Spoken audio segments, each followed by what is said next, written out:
प्रिय दर्शक और श्रोता बंधुगण समस्त को अनेक अनेक शुभेच्छा और अभिनंदन जनाऊँगी।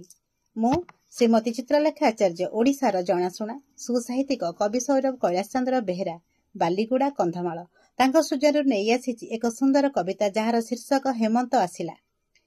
यह कविताटी को आपण माने रेडियो महक नंबर 89.6 FM रेडियो सेंटर शुणी पारिबे और निजस्व मतामत देबा पई आदौ भूलिबे नहीं। आमे सबु बेले आपण मानक मतामत अपेक्षा रे तेबे आसंतु सुनिबा। हेमंत आसिला।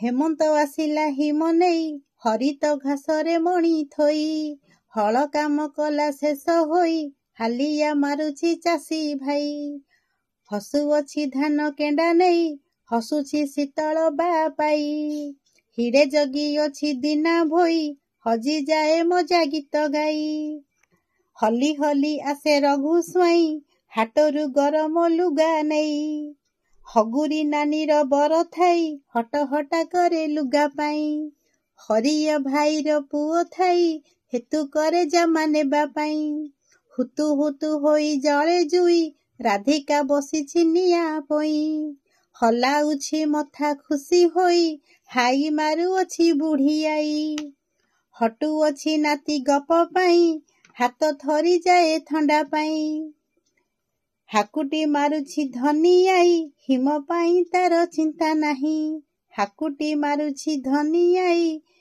हिम पाई तार चिंता नहीं। धन्यवाद। नमस्कार।